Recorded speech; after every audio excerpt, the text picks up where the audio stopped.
Karibu sana. Mimi ni Pastor Medeus, natokea Rhapsody Language Church na ni kiongozi wa kipindi ambacho kinaitwa Amka na Rhapsody. Okay, nina kipindi ambacho kinaitwa Amka na Rhapsody, kinarushwa mubashara kila siku katika redio ya Wapo na saa 11 asubuhi mpaka saa 12 Jumatatu mpaka Ijumaa, na siku ya Jumapili kinakuwa pia mubashara kuanzia saa 1 kamili mpaka saa 2 kamili katika redio ya Wapo, Wapo FM. Na leo hii ninakuletea ushuhuda mzuri sana wa mtumishi wa Mungu Mtume Sostenes Mseche, ambaye ni mmoja wa wasikilizaji wa kile kipindi, na tumeweza kukutana naye kupitia platform ile ya Amka na Rhapsody, na leo hii yuko hapa kutuambia habari njema sana ya kazi ya Injili ambayo ameifanya katika taifa letu la Tanzania katika namna ya kipekee, katika maeneo ambayo labda wengi wetu hatufikiri kwamba Injili inakwenda kule. Na ninaamini ukisikiliza ushuhuda wake mpaka mwisho, kuna mengi ambayo utayapata, mengi ambayo utajifunza, na pia utahamasika kumtumikia Bwana hata katika mazingira ambayo ni magumu, mazingira ambayo ni korofi, mazingira ambayo inawezekana ukaona kama vile Bwana alikusahau, lakini kiuhalisi unakuta ni Bwana alitengeneza mlango wa wewe kuweza kumtangaza na kumzungumza pale. Amen. Kwa hiyo mtumishi wa Bwana, karibu sana. Asante. Na kama ambavyo nimemtambulisha, basi nimpe fursa ya kujitambulisha na kuzungumza kidogo, tumsikie. Hebu tuambie Apostle Mseche ni nani? Okay. Ndio. Shalom. Shalom. Ya, kwa majina naitwa Apostle Sostenes Mseche. Amen. Nimeokoka na mpenda Yesu. Amen.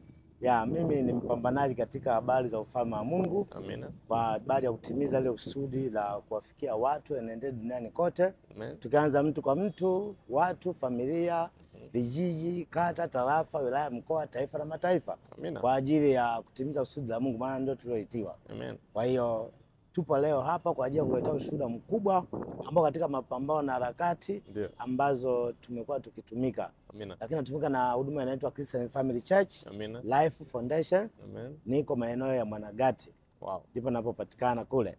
Kwa hiyo leo niko na rafiki yangu Pastor Medeus. Amina. Amekuwa rafiki yangu sana wa karibu. Amina. Tunataka tushare jambo moja zuri sana hapa. Amina. Utalipenda na utalitamani pia kulisikia zaidi. Amina. Amen. Wow.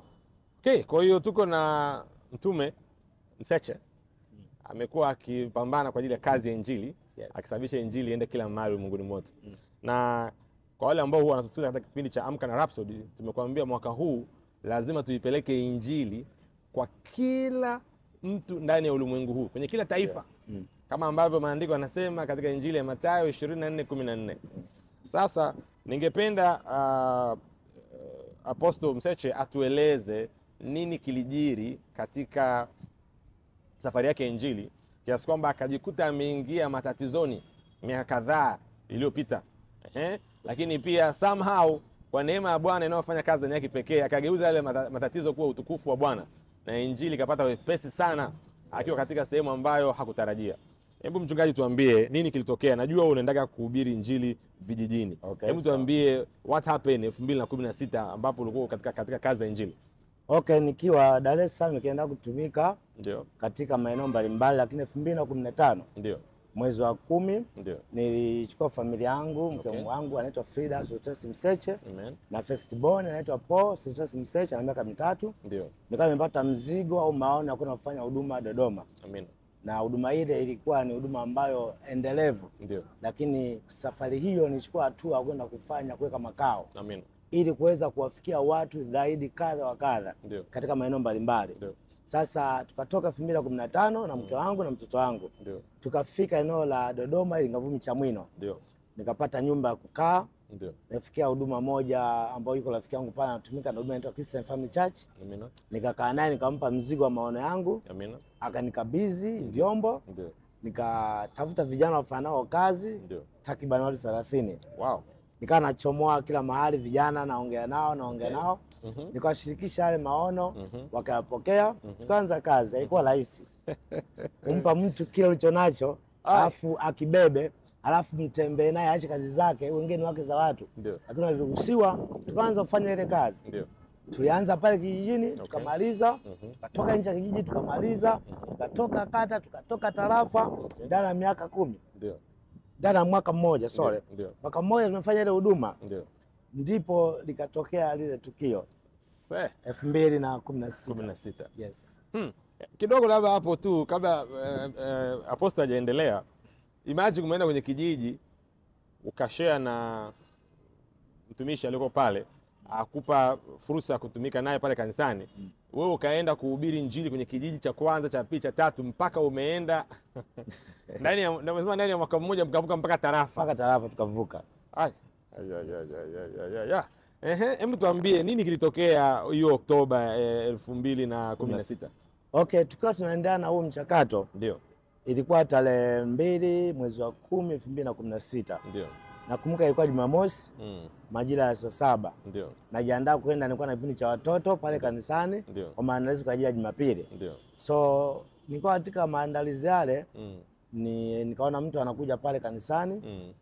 Akanambia, mtumishi samani, kuna msaada tunauhitaji kwa sababu kuna watu wapo kule polini wanahitaji msaada. Ndio. Ni wageni ajulikana wametokea wapi, lakini wamevamiwa, wanahitaji msaada. Kwa tutangazie watu waende wakawasaidia. Kwa sababu ni jambo jema, nikalichukua nikalitangaza. Pale tuna maspika makubwa tu, ukitangaza taifa zinaenea kila mahali. So watu wale wakawa wameondoka kwenda kufanya msaada huko. Saa 12 jioni pale taarifa kuna watu wameuawa. Ikaniumiza, nikatafakari imekuwaje baada ya msaada tena mauaji.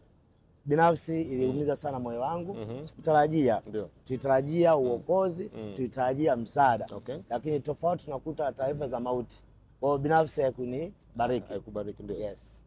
Kwa baada ya pale basi majira ya saa kuamkia tarehe 3 Jumapili, saa 9 alfajiri, basi tukaona askari napita kila nyumba, na mimi mikononi nikatiwa kwa mtuhumiwa zaidi ya watu 31. Tukakamatwa, tukapelekwa Central Dodoma, makao makuu. Baada ya pale na mjule mchungaji wa mahali pale alikamatwa. Tukiwa pale sasa polisi, ndani ya wiki moja ndipo tukaanza kuhojiwa, kila mmoja anajieleza kwa hatua ya kwanza wa upelelezi. Lakini nikamweka wazi yule mchungaji mwenyeji kwamba mchungaji mwenyeji hahusiki, hakuwepo. Kama ni taarifa iliyotolewa kwamba kwenda kutoa msaada, ni mimi ndio nilitoa taarifa. So huyu mchungaji mngemwachia aendelee na majukumu yake. Wakamwachia. Akatoka, nikabaki mimi na wale wengine. Sasa nikiwa pale na tafakari nini cha kufanya, ndipo nikasikia sauti inaniambia hata huku kunatakiwa watu waokolewe, maana kuna watu. Kwa huduma ya uinjilisti nilianzia pale. Ndio. Pale Mahabusu. Pale Mahabusu kuna afisa mmoja, bahati mbaya sasa hivi ni marehemu, anaitwa Afisa Nyenza. Alinipenda na yeye alikuwa na neema ya wokovu nafikiri. Akaniruhusu kwamba sasa wewe kwa sababu maisha yako ni hayototoka nje tena, endelea huko ndani tu na huduma yako. Kwa nikaanza kushuhudia wale watu mle ndani wote wakaokoka. Ndani ya Mahabusu ndani ya Mahabusu Central pale. Na hata wengine ambao hawakuwa pamoja na sisi. Wote wakamwamini Kristo. Na kukaa kuna kipindi asubuhi, jioni, kila kitu kinafanywa ndani ya Mahabusu Dodoma Central pale. Naomba upozi kidogo. Nataka niwaambie wale ambao wanatutazama. Ndio. Umeingia kwenye changamoto kwa sababu ya kuhubiri injili. Alafu badala ya kulaumu, kulalamika. Kusema kwa nini Mungu umeruhusu nifike hapa? Umechukua fursa ile ile tena kuhubiri injili kwa watu ulionao pale Mahabusu. Ndio. Okay, haya tutarudi. Nasema tuweke pini hapo, tutarudi. Basi nikiwa pale kisha nifanye hivyo nini? Ni tafakari. Kwenye Ufunuo kinukuu 2:10. Anasema msiogope. Tazama ibilisi atatupa baadhi yenu gerezani ili mjaribiwe. Iweni waaminifu hata kufa. Mtakuwa na dhiki zaidi ya siku 10. Baada ya ushindi mtavikwa taji. So nilitafakari ile neno, nikageuza lile tukio. Nikaangalia upande wa pili. Nikaikuta kwamba kumbe sendi kufa. Kumbe najaribiwa. Sasa kama najaribiwa, uaminifu ni nini? Uaminifu ni kuendelea na yale majukumu niliyokuwa nayo. Kwa hiyo jambo lile nikaligeuza ikawa fursa kwangu ili kumtangaza Kristo, kwa sababu hata wale watu wanahitaji neema ya msaada. Ndio maana nikapata nguvu ya kufanya hivyo. Hebu tuambie nini kilijiri baada ya kutoka pale Mahabusu? Mlikwenda gerezani au mliachiliwa? Nini kilifuata? Baada ya mchujo wa hatua ya kwanza, hatua ya pili tukaa wiki moja pale, kwa wiki mbili tukaa Polisi Central. Baada ya pale tukapelekwa gerezani. Watu wapelekwa gerezani, taarifa zishaenea kule. Maana hivyo nikamatwa, alinipa jina la mchungaji. sikuwa mchungaji. Ndio. Kwa hiyo shtaka ikasema mchungaji. Ndio. So nilivyoingia kule nasubiri mchungaji yuko wapi, mchungaji yuko wapi. Ndio. Tulipoingia gerezani watu wanaangalia mchungaji yuko wapi. Ndio. Sasa ndio huyu hapa. Ndio. Wakasema mbona aendana na mchungaji? So tukaingia gerezani na kitu ambacho nilijifunza kama sijaingia gerezani. Ndio. Maana niliingia kiundani sana kutafakari gereza. Gereza nini? Gereza sio majengo. Ndio. Gereza ndio ni maisha ya mtu anatakiwa kuyaishi akiwa katika lile eneo. Kwa hiyo nilipoingia mule nikaa niko tayari kuyaona yale maisha na natakiwa niyaishi. Ndio. Lakini nikiwa tayari kuwa na fursa kwamba hata huko kuna watu. Kile nilichotakiwa nikifanye kule katika uhuru, hata huku kuna uwezekano wa kukifanya. Okay. Kwa hiyo amani nikaa nayo. Sikuwa na hofu wala wasiwasi wala oga. Kwa sababu tayari nishalijua hili tukio linanipeleka mahali fulani ili niendelee na fursa ile ya kuhubiri Injili. Okay, sasa hebu tuambie ulipofika gerezani ukaingia, umetambulishwa ni mchungaji. Ulikuwa una mashaka ndani ya moyo kwamba watu watanionaje mimi mchungaji nimekuja hapa, ile sema hisia za hukumu za nje za watu wanavyokuona? Kama vile watu bwana kunyenyapaa kwamba ni mtumishi wa Mungu na umekuja huko. Uko sahihi kwa sababu kwanza tukio tu lenyewe. Tukio linamtengenezea mtu abaguliwe. Tukio linamfanya mtu aonekane mbaya. Tukio linakutambulisha jinsi ulivyo. Haijalishi ni kweli au sio kweli.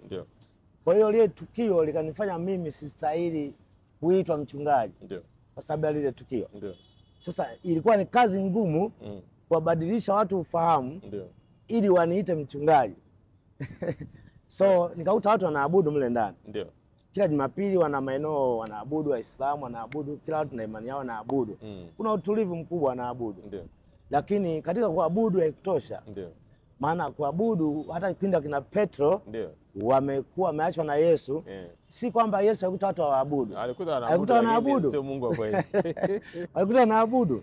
Sasa kina Petro wakaanza kwenda kinyume na kuabudu. Wakataka kuitangaza ile kweli ilikuwa imejificha katika Torati. Kabisa. Sasa kuifichua haikuwa rahisi. Sasa sikustahimili ule ukimya wa kuabudu tu, ndipo nikaanzisha ile harakati ya kuhubiri Injili. Na sio rahisi kwa sababu kuhubiri Injili ni kelele. Na watu wanataka utulivu kwa sababu watu wana mashtaka makubwa, wanahitaji kutafakari kwa baada ya mashtaka yao. Lakini mimi sikujali. Na haikuwa rahisi kwa sababu kuna uongozi mle. Nilizuiliwa, tukavutana. Taarifa zikafika utawala. Siku ya siku namshukuru mkuu wa gereza alifungulia gereza lote siku hiyo. Baada ya kufungulia gereza lote siku hiyo, akaamuru Mkristo mmoja awe anaomba asubuhi na mmoja Muislamu aombe asubuhi. Ni gereza ambalo na watu wengi zaidi ya 1800. Ni mji mkubwa. Ni mji mkubwa kabisa. Isanga Dodoma hiyo, ni mji mkubwa sana. So Muislamu akasimama akaomba, na mimi niposimama sikustahimili kusimama pale palipo na watu, nikaenda kwa mkuu wa gereza, nikasimama nikana waangalia na mimi wale watu ambao ni watuhumiwa na ni wafungwa. Nikamwambia wasimame kwa sababu ya kumheshimu Mungu naye mtumikia. Amina. Wakasimama gereza lote. Ndipo nikaanza kuomba. Nikaomba zaidi ya dakika 15. Sikiliza vizuri. Aliomba zaidi ya dakika 15. Wewe ukipewa nafasi pale ofisini uombe, unaomba dakika ngapi? Baada ya kumaliza nikasema kila mmoja naye amini aseme amina. Gereza lilipiga kelele amina kubwa kama watu ambao walikuwa wamefungiwa mahali fulani.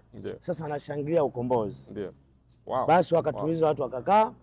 Mkuu wa gereza akasema kuanzia leo huyu mchungaji apate uhuru wa kuhubiri Injili huko ndani.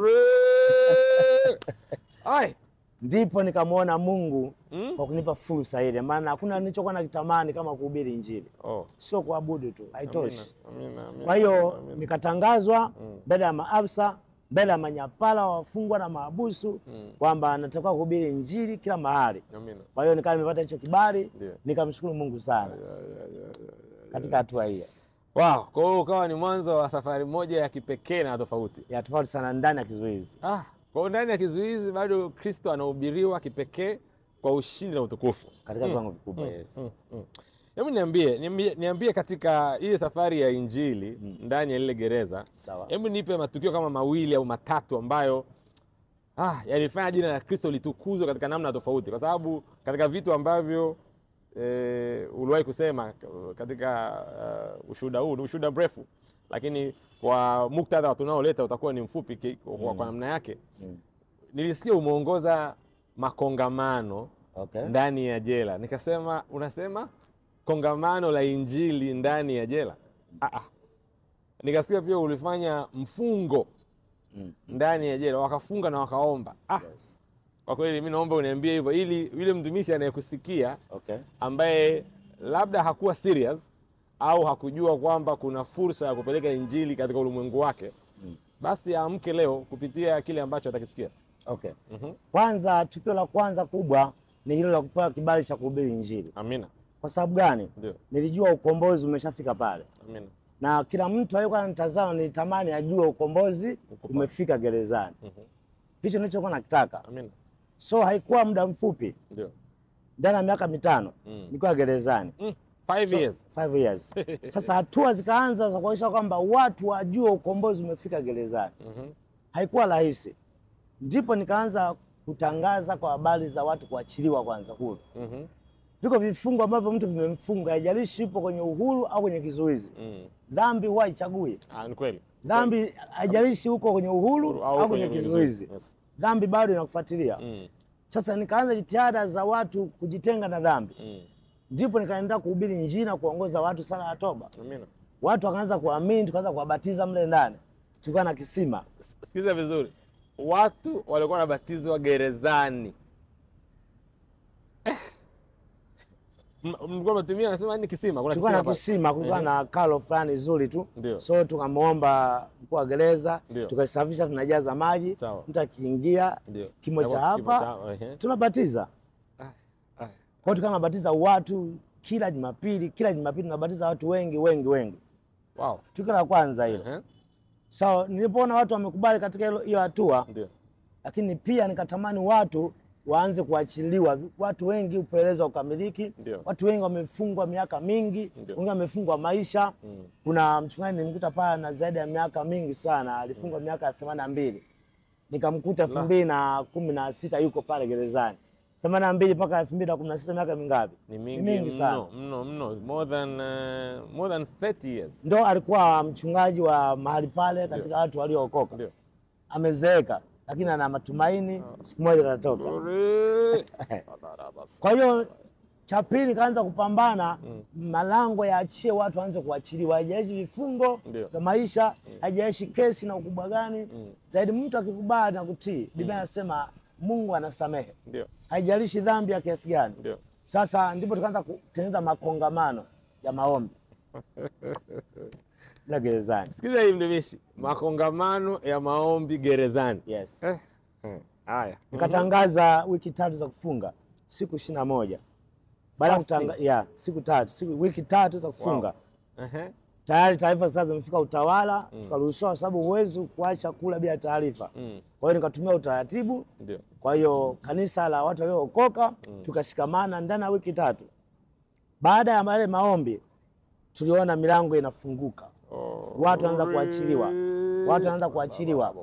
Makongamano haya yalikuwa yanaandamana pia siku ya Jumapili, tunakusanyika sehemu moja wote.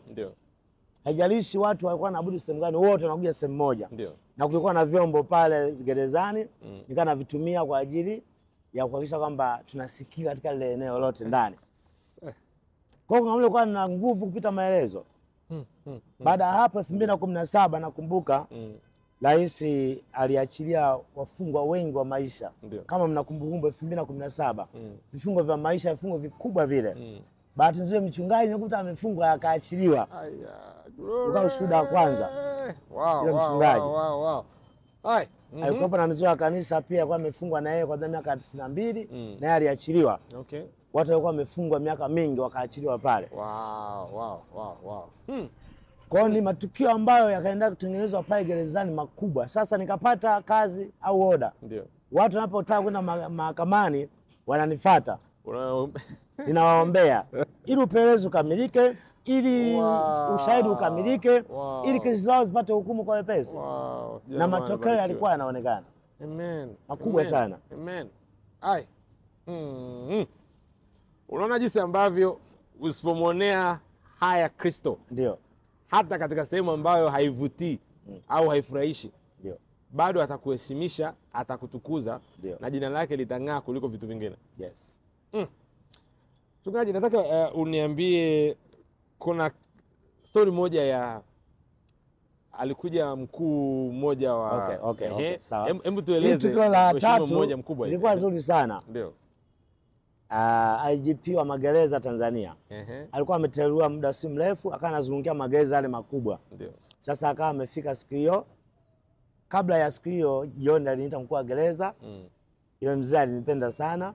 Baada ya kuniita akaniambia kesho kuna mkuu wa magereza Tanzania atakuja. Andaa maombi mazuri. Andaa maombi ya kumkaribisha vizuri ili aweze kuongea na wafungwa na mahabusu. Huyu ni mkuu wetu, anakuja kututembelea na pia anataka kujua katika maisha ya wafungwa na mahabusu wanaendaje. Nikamkubalia. Kwa hiyo asubuhi tukawa tumeandaliwa vizuri, nikajipanga vizuri, nikamsihi Mungu. Ndipo muda si mrefu msafara ukaingia, nikasimamishwa kabla chochote kuendelea. Nikaanza kuomba, nikaomba. Baada ya mwanzo ile maombi, IGP alipokaribishwa akasema sijawahi kuona gereza lenye Mungu kama Isanga. Wow. Akasema Mungu yuko mahali hapa. Nilifikiri labda magerezani hakuna uamsho kama huu. Umepata hivi maono haya mkuu wa gereza, kwa sababu magereza mengi nimepita nimekuta hakuna hivi vitu. Lakini mahali hapa yuko Mungu. Nimemshuhudia. So sikujua alikuwa ni imani ipi, lakini alikubali. Si unapata picha kwamba huyu mheshimiwa amekuja kufanya ukaguzi ambao ni taratibu na kawaida za kila siku za mamlaka husika. Lakini jambo la kwanza anapokelewa nalo, mtumishi anaambiwa simama pale uombe. Sasa sio yale maombi ya mjumlishe Mungu mtoe shetani. Maombi ambayo yanamfanya huyu mkuu mwenyewe anasema sijawahi kuona gereza lenye nguvu ya Mungu kama hili na uamsho kama hili. Na kuna kitu hapa ameongea kwamba amepita magereza mengi hajaona kitu cha namna hiyo. Hajakutana. Kwa hiyo ina maana sisi tunaweza tukachochea kitu kafanyika kwenye yale magereza mengine, ndio, ili injili iende kule, kwa sababu ndio ni kweli watu wamefungwa wako kule wanasubiria wengine hukumu, wengine wamehukumiwa tayari. Lakini bado baba yetu aliye mbinguni asingetaka wapotee. Hata kama katika maisha haya wamehudumia, ungesema wamepewa adhabu fulani kwa makosa waliofanya, lakini bado Bwana anaweza kuokoa mioyo yao na roho zao. Biblia inasema hataki hata mmoja apotee, bali wote waifikie toba. Kwa hiyo unavyoendelea kutazama video hii, hebu jiulize hili swali, utafanya nini kwa ajili ya lile gereza ambalo liko kwenye mtaa unaoishi au wilaya ulioko au mkoa ulioko? Je, unaweza kuchochea injili kaenda pale? Unaweza kufanya kitu injili kapenya katika ile gereza na kweli neno la Mungu kafika pale? Mchungaji, unajua kuna vingi kwa namna moja au nyingine hatuwezi kuvisema vyote mbele ya kamera. Lakini hebu nieleze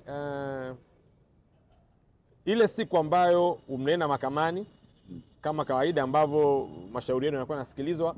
Alafu Bwana akakutendea muujiza au kurudi tena kule ndani. Alafu nini kilitokea baada ya mwezi mmoja ulivyorudi kuchukua vitu vyako? Ndio. Kwanza niseme tu kwamba wakati tunaendelea kwenda mahakamani, upelelezi unaendelea.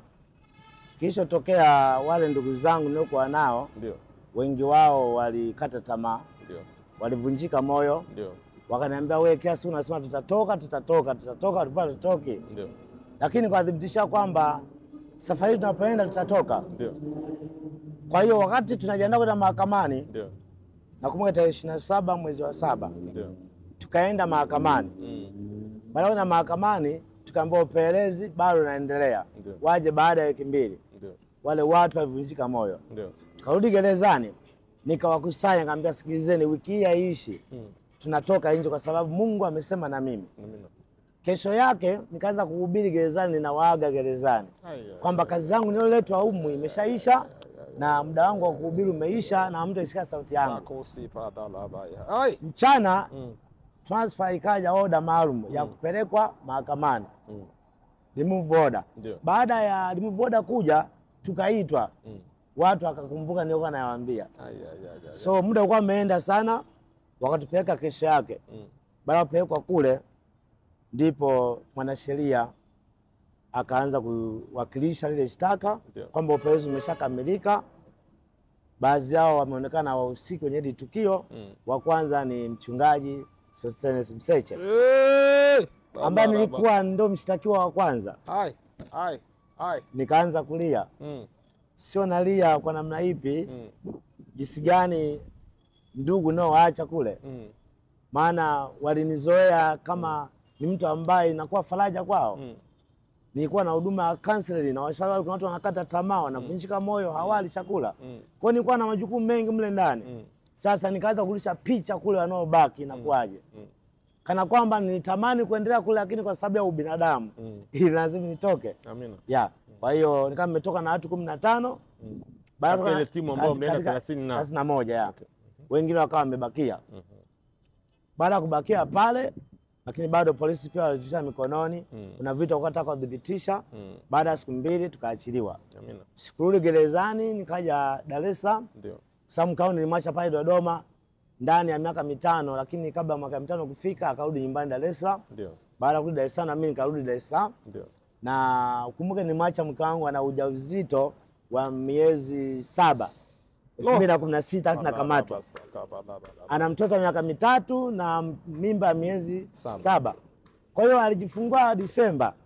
Kwa hiyo hata natoka ngakuta time mtoto wangu aliyejifungua mimi sipo mkubwa.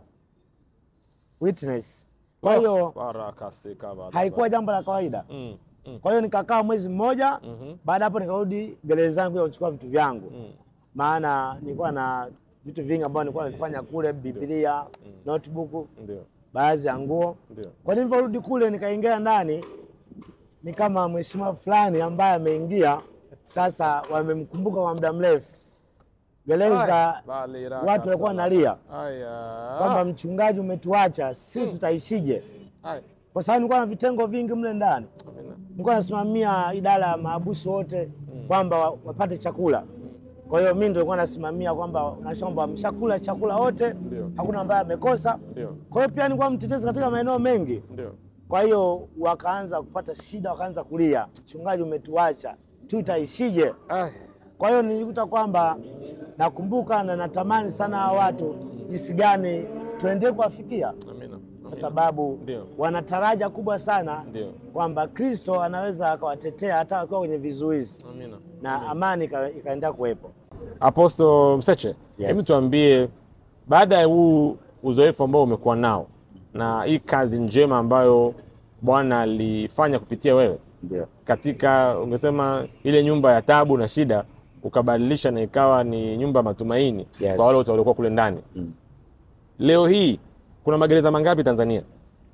Kwanza niseme watu naingia 2016. Magereza yalikuwa 126. Lakini baada ya kutoka mpaka taifa ambazo ninazo sasa hivi ni magereza 129. Kwa hiyo yameongezeka matatu. Sasa nikaa najiuliza kwa nini anaongezeka? Hiyo ni swali ambalo nilikuwa najiuliza, maana yake napata mzigo zaidi. Kwamba ni jinsi gani bado kunahitajika neema ya Mungu. Na watu naingia mule nikuta watu wanalala bweni moja, watu 60, 50 na kitu. Na ndani ya miaka 5 mimi natoka mle naacha bweni moja watu wanalala watu 25, watu 18. Piga mahesabu. Ni watu walipungua kupita maelezo. Almost nusu. Walipungua. Lakini sasa hivi magereza yako 129 yameongezeka matatu. Maana yake kuna uhitaji mkubwa sana wakuweza kuwafikia wale ambao wako ndani. Watu walioko ndani. Kwa wale ambao wanatusikiliza, baada ya kubarikiwa na kile ambacho Bwana amekifanya kupitia mtumishi wake, na kuna siku najua hajaviongea vyote, lakini kuna siku ameongoza gereza zima sala ya toba. Hebu tuambie hata kwa dakika moja ni ilikuwaje siku hiyo? Unajua unapokuwa umepata kibali ni lazima kitumie kibali. Kwa sababu unapokuwa na mkuu wa gereza maana tayari watu wote wanamsikiza mkuu wa gereza. Sasa nikapata tu mafunuo kwamba hawa watu wanatakiwa niwapatanishe. Ndio. Haijalishi kwa ridhaa yao sio kwa ridhaa yao. Ndio. Maana kukiri kuna nguvu. Kabisa. So nikawainua wote. Nikawaambia inue mikono, akainua mikono, nikamwambia nifuatishe maneno. Nikawaendesha kwenye neno la upatanisho. Ndio. Kwa hiyo nikawaongoza sala atoa gereza lote. Sasa ile ndio ilileta ukombozi mkubwa. Malango yakafunguka. Kila kitu kikakaa, upelelezi ukawa unakwama, ukawa unakamilika mara kwa mara. Kwa hiyo malango yakawa yamefunguliwa mengi sana. Watu waliachiliwa wengi sana.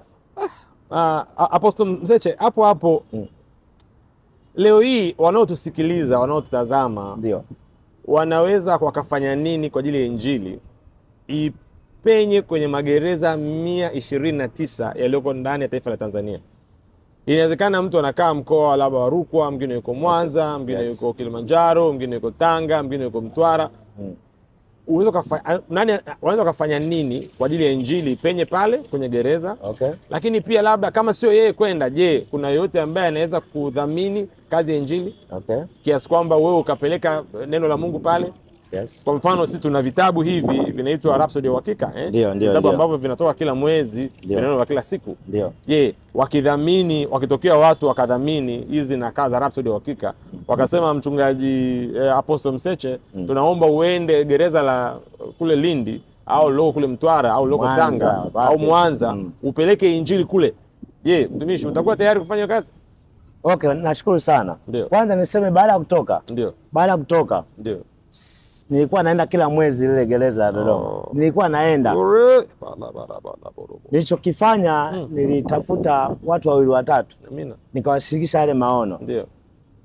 Nilikuwa naenda kila mwezi, naenda na sabuni, mafuta, naenda na nguo. Napeka vitu ambavyo vinahitajika mle ndani. Sasa kuna vitu unatoka uwe navyo wewe kama wewe. Sio kama gereza. Kwa hiyo nilikuwa naenda kila mwezi. Naenda kuwapelekea. Angalau ni vichache sana lakini vinawafikia. Hata robo haifiki, ni vichache sana. Kwa hiyo niliendana na ile zoezi ndani ya miaka 2. Lakini nikaona kama watu wanachoka. Kwa hiyo niliweza kufanya hivyo na nikathubutu. Nikathubutu kufanya hivyo. Kwa hiyo niseme tu kwamba na kuna baadhi ya magereza hiyo neema hawana. Tunaposema magereza 129 kwa sasa hivi, sio kila gereza kuna neema ambayo kama Dodoma Isanga lilipata. Sasa magereza hayo yote natoka neema hiyo itembee, kwa sababu lengo mtu anapoenda kwenye magereza apate badiliko. Na hata nemba magereza inasema urekebishaji wa tabia. Sasa watu wengi hawapati kurekebishwa tabia kwa sababu kunahitajika uponyaji wa roho. Sasa adhabu ya mwili haiui tabia ya roho. Tabia ni roho. Umesikia hilo neno? Emrudia Apostle hapo. Adhabu ya mwili. Adhabu ya mwili kifungo miaka 10. Kupigwa virungu. Haiui tabia, maana tabia ni roho. Roho inauawa kwa neema na kwa neno la Mungu.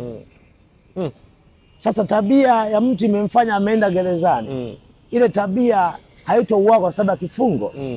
Kama atatoka bila kukutana na neema ya injili, maana yake atakuwa ametoka kama alivyoingia. So anaweza kurudi tena gerezani. Na leo wengi wanafanya hivyo, na wanarudi gerezani kwa sababu wanakosa uponyaji wa roho zao. Zile tabia zingoka kuwa roho. Sasa unapokutana na injili, zile roho huwa zinakufa. Ndio maana kwenye Filipi anasema vueni utu wa kale. Sasa ukivua utu wa kale, maana yake ni neema ya Mungu inaanza kuondoa kwenye ile ya kale. Sio kwa sababu ya hukumu ya kimwili. Sio kifungo cha miaka 30. Kwa hiyo neema kubwa inataka sana magerezani. Haya. Kwa hiyo kwa wale ambao wanatutazama, hebu fanya kitu kupitia hizi nakala za Rhapsody ya Uhakika. Mpeleke huyu mtumishi wa Mungu aende apeleke injili katika magereza kupitia udhamini wako wa nakala hizi. Kupitia udhamini wako wa safari yake, aende mpaka kule, aweke kambi siku 2 siku 3 katika ule mji. Tupate kibali kutoka kwa wale wakuu wa magereza sawa sana taratibu zinavyoeleza za nchi yetu. Then injili iende pale. Tusikie leo kuna kongamano limefanyika gereza fulani, baada ya mwezi mmoja gereza lingine, baada ya wiki 2 gereza lingine. Kwa sababu injili hii lazima iende kila mahali. Fanya kitu. Lakini pia inawezekana wewe ambaye unatutazama kwa namna moja au nyingine una uwezo wa kwenda katika ile gereza, hebu chukua hatua, nenda. Usifikiri kule hakuna nafsi. Ziko nafsi ambazo Bwana anataka uende. Mchungaji, kuna maandiko ambapo Bwana anasema nilipokuwa kifungoni hamkuja kuniona. Kwa hiyo ina maana pia Bwana anajali wale ambao wapo wapi? Kifungoni. Yes. Kwa hiyo ni kweli ukiwa huru wakati mwingine unaweza usifikirie wala usiwaze kuna watu ambao wako kifungoni. Lakini Bwana anaonyesha kwamba anajali, anawafikiria, anawawaza, na ndio maana akasema nilipokuwa kifungoni hamkuja kuniona. Of course pia wengine alisema mlikuja kuniona, akamwambia tulikujaje Bwana? Akasema mlipokuja kuwaona hawa mliona mimi. Yes. Kwa hiyo hebu fanya kitu ndani ya kipindi hiki tunapokwenda mpaka mwisho wa mwaka, hii miezi 3-4 iliyobaki, hebu injili ya Bwana wetu Yesu Kristo ipenye kwenye magereza. Yes. Kama wewe ni mtumishi wa injili, kama wewe ni mfanya biashara, ni yoyote ambaye uko ndani ya ufalme, unayo fursa na nafasi ya kufanya kitu injili iende katika magereza ya taifa la Tanzania, hebu fanya. Hakika Bwana atakubariki pekee, kwa sababu fikiria kama gereza moja lilikuwa na watu 1800 na tuna magereza 129, yatakuwa na watu wangapi? Ni wengi sana. Ni watu wengi mno. Je, watu hao hawapaswi kusikia injili? Wanapaswa. Na nimekwambia Biblia inasema injili ya ufalme itahubiriwa kwa watu wa makabila yote, wa lugha zote, wa rangi zote, na ndipo ule mwisho utapofika. Kwa hiyo hebu tutimize kusudi hili la injili kwenda kila mahali. Mtumishi wa Mungu, wakati tunapohitimisha hapa, hebu sema neno moja kwa wale wanaotutazama. Labda sio neno sana, ningetamani hebu fanya maombi kwa ajili ya uinjilisti katika magereza. Tunapokwenda kuhitimisha, hebu tamka neno la baraka, la ushindi, la utukufu, kwamba hii neema ipenye kwenye magereza 129 na injili iende kwa kasi na kwa nguvu ya tofauti, kama matokeo ya kile ambacho Bwana anataka kukiona ndani ya taifa letu la Tanzania. Yes. Karibu. Amen. Nashukuru sana kwa nafasi hii, Pastor Medeus. Yes sir. Mimi niseme jambo moja kabla sijaanza kuomba. Ndio. Biblia inasema kwenye Nyakati wa Pili 7:14. Ndio. Ikiwa watu wangu walioitwa kwa jina langu, ndio, wakajinyenyekeza, wakatubu, wakaacha njia zao mbaya, ndio, Mungu anasema atasikia maombi haya watu hao ambao mahali hapo, na ataponya nchi. Amina. Hata magereza 129 yako ndani ya nchi kabisa, hayako nje ya nchi, hayako chini ya nchi. Yes. Kwa hata kule kuna watu wanaishi. Sasa napoenda kutamka neno hili, ninaamini ya kwamba tuwe na mzigo, utakuwa na msukumo na utakuwa tayari support huduma hii iweze kufika mahali popote katika magereza ya Tanzania. Nipo tayari kwenda zaidi, ni kusikizisha na niombe kwa ajili ya hao watu wako magerezani. Amina. Baba, katika jina la Yesu na kushukuru na kutukuza Mfalme. Asante kwa ajili ya neema hii ambayo umenipa jioni ya leo nikiwa na mtumishi wako. Baba, asante kwa ajili ya fursa hii. Ninasogeza magereza 129 yaliyo ndani ya Tanzania. Wako ndugu zetu, wapo wachungaji, wapo vijana wa mama, wapo wa baba, wapo mabinti, wapo wanasheria wamezuiliwa katika magereza kwa sababu jaribu lilo kawaida wa mwanadamu ni lazima limpate. Hivyo Bwana, ninakabidhi magereza mikononi mwako. Yanahitaji neema. Kule kuna nafsi zimezuiliwa, kule kuna nafsi zimefungwa, kule nafsi zinalia, zinahitaji neema ya kusikia sauti ya Yesu. Kama yule mwanamke aliyekuwa ametokwa na damu zaidi ya miaka 12, aliposikia habari za Yesu alichukua hatua ya kujiungamanisha naye na mateso akakoma. Ndivyo hata sauti hizi za habari ya ufalme, habari ya injili ya wokovu, habari ya injili ya ukombozi ikasikizishwa katika magereza 129, kila mkoa, kila wilaya, kila tarafa. Baba, asante kwa sababu neema hii ikapate kibali kwa Watanzania na wasio wa Tanzania wanaosikiliza na kutazama. Shauku hii ikapate kuingia kwenye mioyo yao, na hatimaye gereza kila moja ikapate injili, ikapata habari njema. Tukapeleke injili, tukapeleke neema, ili nafsi zikapone, zisifie katika uharibifu, zisifie katika katika vifungo, zisifie katika vizuizi. Baba, nakubariki na kutukuza mfalme na kuinua Jehova, maana ni agizo lako, ni makusudi yako Bwana. Injili ifike kila mahali kwa ajili ya utukufu wako mfalme, katika jina la Yesu. Ninaweka wote wanaoenda kusikia Bwana ushuhuda huu kwa ajili ya magereza, kwa ajili ya mzigo wa magereza. Wape utayari, wape neema ya msukumo na mzigo kusapoti injili hii iwafikie ndugu zetu walioko magerezani, katika jina la Yesu. Amen. Thank you, Jesus. Wow. Hey. Amen. Mungu akubariki sana. Yes. Kwa kusikiliza ushuhuda huu, kwa kutazama. Na naamini utafanya kitu kwa ajili ya injili ya Bwana wetu Yesu Kristo ipenye kwenye magereza ya Tanzania. Ndio. Unaweza kuwasiliana nasi katika namba zifuatazo: 0736 000 999, 0736 000 999. Na pia utaweka lipa namba ambayo unaweza ukachangia huduma hii ya magereza, kweli ya injili ipenye kwenye magereza yetu ya Tanzania. Yes. Na utukufu na jina la Kristo liinuliwe kipekee katika magereza yetu. Ndio. Na pia ukitaka kuwasiliana na mchungaji Mseche, hiyo namba ambayo tumeitaja, ukiwasiliana nasi muda wote tutahakikisha umempata. Yes. Yes, muda wote, saa yoyote tutakuconnect naye moja kwa moja kabisa. Ukitaka kufanya naye kazi ya injili kwenye wilaya ulioko, mkoa ulioko, popote ambapo upo ndani ya taifa la Tanzania, tafadhali karibu sana, hata kama ni nje ya taifa la Tanzania. Ili bado unataka kazi ya injili iende pale, mtumishi wa Bwana anapatikana na yuko tayari kwa ajili ya kazi njema ya Kristo itamalaki kila mahali. Mungu akubariki sana. Asante sana Apostle Mseche kwa fursa hii na kwa kutushirikisha kile ambacho Bwana amefanya kupitia wewe katika taifa letu. Asante sana. Amina. Mungu akubariki sana. Uwe na siku njema. Fanya kitu kwa ajili ya kazi ya injili katika magereza ya Tanzania. Amina. Amen. Amen.